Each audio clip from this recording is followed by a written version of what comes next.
Assalamualaikum warahmatullahi wabarakatuh.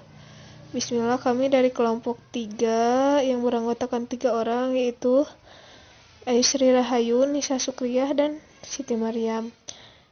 Di sini kami akan menjelaskan tentang pengawasan bank syariah dan manajemen resiko bank syariah.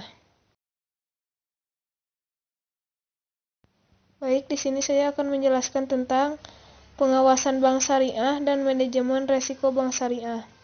Nah, yang pertama saya menjelaskan tentang pengawasan bank syariah dulu. Pengawasan merupakan elemen penting dalam manajemen untuk penjamin tujuan organisasi dan manajemen tercepat. Nah, pengawasan perbankan syariah pada dasarnya memiliki dua sistem, yaitu yang pertama, pengawasan dari aspek keuangan dan kepatuhan pada perbankan secara umum, dan prinsip kehati-hatian bank. Dan sedangkan yang kedua adalah pengawasan prinsip syariah dalam kegiatan operasional bank. Oleh karena itu, struktur kepengawasan dalam perbankan syariah terdiri dari dua sistem, yaitu pertama, sistem pengawasan internal yang terdiri dari atas unsur-unsur rapat umum pemegang saham, dewan komisaris, dewan audit, dewan pengawas syariah, dan direktur kepatuhan. Nah, selanjutnya saya akan menjelaskan juga tentang manajemen risiko perbankan syariah. Nah, banyak definisi mengenai risiko atau risk, yaitu dari keseluruhan, yaitu mengatakan bahwa risiko adalah suatu kondisi yang memungkinkan terjadinya kerugian. Di lain pihak, bidang sertifikasi manajemen risiko mengartikan risiko sebagai kemungkinan akan terjadinya hasil yang tidak diinginkan, yang dapat menimbulkan kerugian apabila tidak diantisipasi serta tidak dikelola dengan semestinya. Yang selanjutnya ada pengawasan bank syariah. Nah, pengawasan merupakan elemen penting dalam manajemen untuk menjamin tujuan organisasi dan manajemen tercapai. Pengawasan perbankan syariah pada dasarnya memiliki dua sistem, yaitu pengawasan dari aspek keuangan, kepatuhan pada perbankan secara umum, dan prinsip kehati-hatian. Sedangkan yang kedua, pengawasan prinsip syariah dalam kegiatan operasional bank. Selanjutnya ada pengawasan Bank Indonesia atau BI. Jadi berkaitan dengan pengawasan Bank Indonesia itu terhadap bank syariah, syariah wajib menyampaikan segala keterangan dan penjelasan mengenai perihal usahanya kepada Bank Indonesia.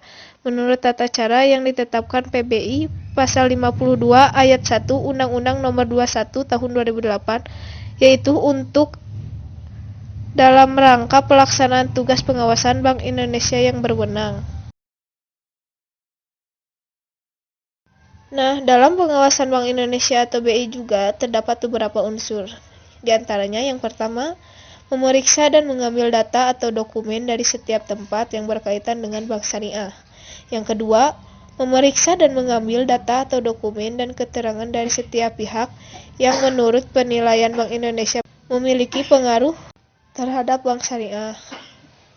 Dan yang terakhir, memerintahkan bank syariah melakukan pemblokiran rekening tertentu, baik rekening simpanan maupun rekening pembiayaan.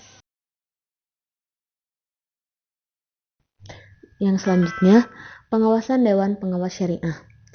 DPS atau Syariah Supervisory Board adalah badan independen yang terdiri dari pakar di bidang muamalah yang juga memiliki pengetahuan di bidang ekonomi perbankan. Keanggotaan DPS pada setiap lembaga keuangan syariah harus memiliki sedikitnya 3 orang anggota DPS. Salah seorang dari mereka ditetapkan sebagai ketua dan masa tugas anggota DPS adalah 4 tahun. Dan keberadaan DPS dalam pasal 32 Undang-Undang Perbankan Syariah merupakan penegasan dan pengulangan terhadap ketentuan yang ada pada pasal 109 Undang-Undang Nomor 40 Tahun 2007 tentang perseroan terbatas. Dengan demikian, keberadaan DPS mempunyai status hukum yang sangat kuat karena diatur dalam undang-undang sekaligus.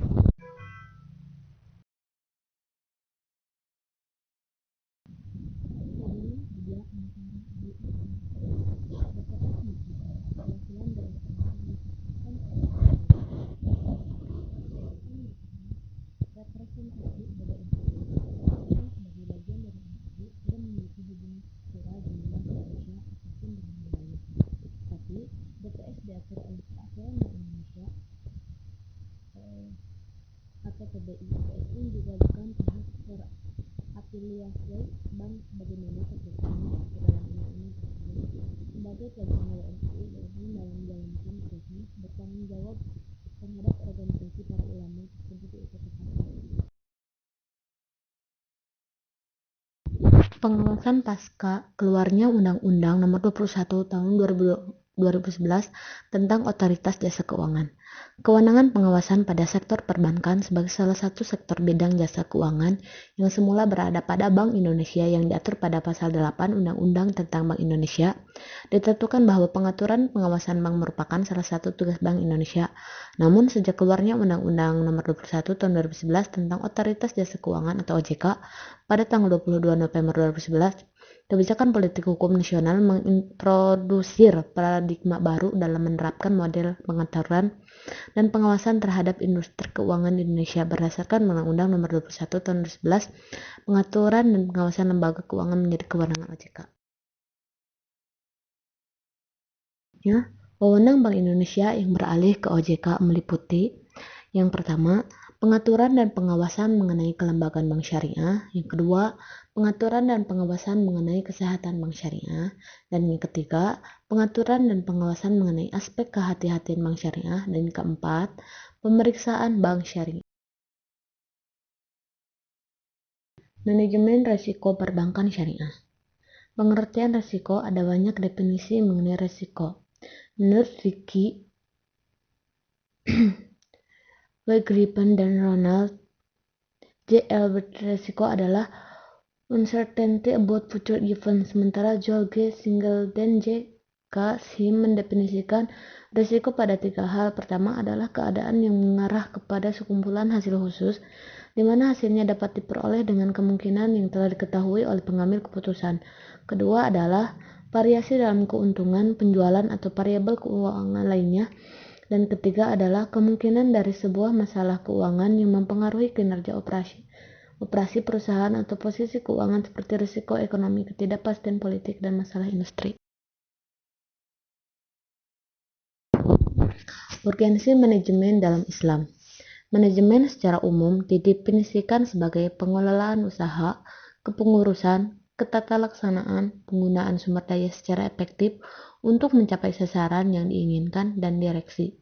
Sementara itu, R. Terry mendefinisikannya sebagai suatu proses khas yang terdiri dari tindakan-tindakan perencanaan, pengorganisasian, penggerakan, dan pengendalian yang dilakukan untuk menentukan serta mencapai sasaran-sasaran yang telah ditentukan, melalui pemanfaatan sumber daya manusia dan sumber-sumber lain.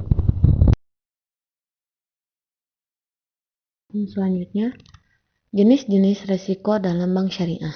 Yang pertama, risiko pembiayaan. Yang kedua, risiko pasar. Yang ketiga, risiko likuiditas. Yang keempat, risiko nilai tukar valuta asing. Yang kelima, risiko operasional. Yang keenam, risiko hukum. Yang ketujuh, risiko reputasi. Yang kedelapan, risiko strategis. Yang kesembilan, risiko kepatuhan. Dan yang kesepuluh, risiko modal. Pengawasan risiko bank syariah. Guna meminimalisir risiko yang dapat menimbulkan kerugian bagi bank, maka bank harus menerapkan manajemen risiko, yaitu serangkaian prosedur dan metodologi yang digunakan untuk mengidentifikasi, mengukur, memantau, dan mengendalikan risiko yang timbul dari kegiatan usaha bank. Mungkin hanya ini yang dapat kami sampaikan, kurang lebihnya mohon dimaafkan. Wassalamualaikum.